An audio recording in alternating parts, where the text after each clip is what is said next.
दिदी दर्शन के ल्यायो ए दिदी अलि सकेसम्म के छ त अनि अब कति छ भने लाग्यो ठीक उहिले खबर हेर्न मेरो त नानी रोएर कहीँ नानी पाउँदैन यो दसैँ त नि मलाई त बेकार आएर जस्तो लागेको छ ठिकै छ हौ दिदी अलि गर्मी पनि भइरहेको रहेछ कुलर त राख्नु भएको रहेछ एसी त छैन कि क्या हौ खोइ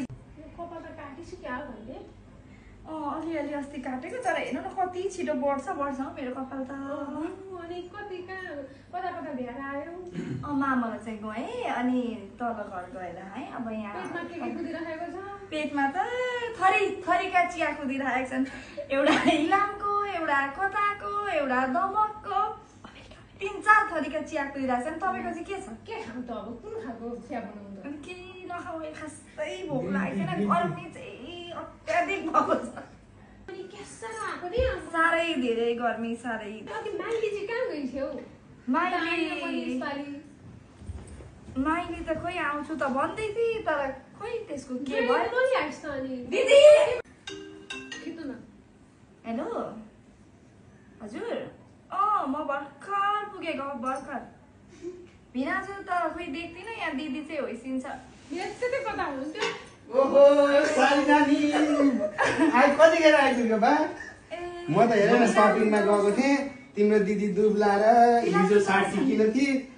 बिहान 59 भई अहिले कति भई काँटै लिएर आएको छु दिनमै आधी किलो 70 ग्राम घटिहाल्यो लु हेर त बिहान 59 थिए पटमा त थिएन फुर्सद हुँदैन कस्तो गर्मी भयो दसैँ मात्र भ्याउँदैन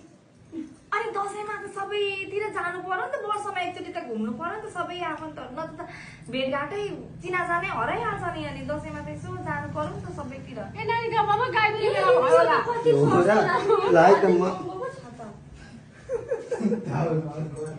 अनि ज्वाइँ पनि आउँदै हुन्थ्यो उहाँको चाहिँ कारमा पेट्रोल सकिएर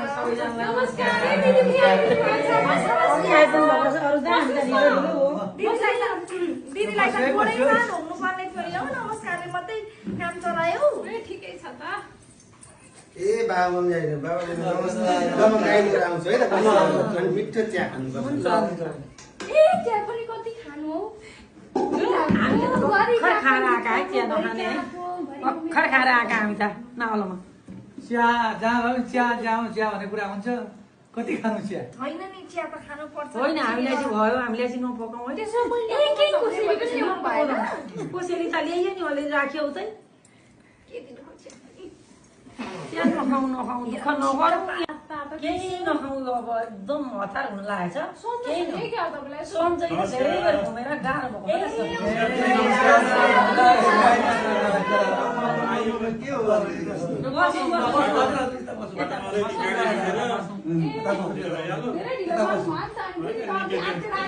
भाइले बोलाएर गाडी ठेला लाग्यो एकछिन ग्यारेजमा पुर्याएर अनि हजुर हजुर जसो आयो के खान्छ तातो चिसो होइन अब खाँदै आइरहेछ स्याउ काट्नु न अलिकति स्याउ खाऊ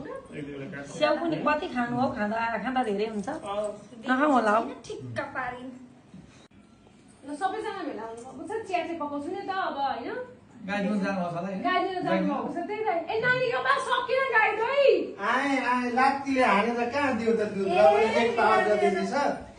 चिनी बडा रङ कडा दुधमा सलल्ला वाटर पारेर गरौँ न है ल त्यतिले पुर्यो ल अनि के हो सबै पाएको छ त एकैचोटि फुडपट्टि मेगा के गर्नु नि सोही निकाल्नु बिबिस निकाल्नु न खामा हालेर बिबिस दिने हो क्या कतिजना एउटा डिस कहाँ हो त बिबिस मान्छे बिचेका बिबिस कसैले पनि ल्याएको हुनु पर्यो नि त खै कसैले कस्तो चाहिँ ठुला लिएर त कतिजना छन् आए बस्दै गर्दै चिया मात्रै छ थोरै बेर लाग्यो त के दुईटा कुरा 20 रुपियाँ भन्दा कोही दिने मैले के भन्छ र दिदी बहिनी ए होइन हौ दिदी भिनाजुले मिठो चिया पकाउन आएको के भन्छ र चिया त नि हालेको सबै उम्लेर पोख्यो चिया त आज नपाइने भयो सबै पोख्यो स्याउ ए चिसो बाटो छैन चिसो त अब राख्ने भने नि छैन सक्यो नि अब नमिसो म पूजा लाउँदा ठिक्क भयो अनि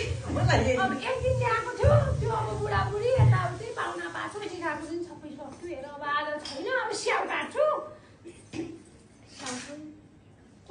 भनेर सोधेपछि त कसरी खाउँ भन्नु लाउनुहोस् खानुहोस् भनेर दिँदा पो कप्लक्क खानु ल्याउने भयो नि त स्याउ चाहिँ दिदी अनि खै त भान्जा भान्जी अटेर बाइकमा किन हामी त बाइकमा कहाँ टेर्छ हौ अहिलेका केटाकेटी आमाले भनेको त टेर्दैन आउँछ मलाई नि भरे भोलि ए बिहान सक्छ नि आरामले लुटाउनु भएको छ साह्रै लुताको यो लुताको त ठिक हो नि त बहिनी दिदी पनि लुटाएर साडी चाहिँ कतिको किन्नु भयो साह्रै राम्रो आउनु भएको छ हौ हामीलाई पनि त राम्रो लाउनु पर्छ नि हौ ए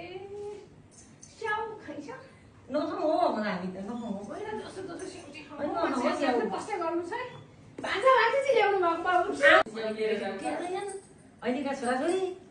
त्यस्तै त होला नि उनीहरूलाई भने जस्तो भएन होला अब कति दिन पर्थ्यो उनीहरूलाई भएन होला चित्त बुझेको भएन होला अब त्यस्तै हो नि ए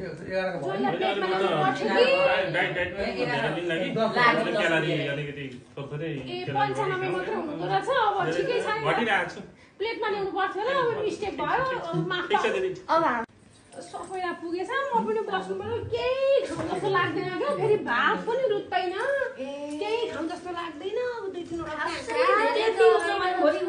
स्याउ 2-3 वटा काँक्रा स्याउ मात्रै हो मात्रै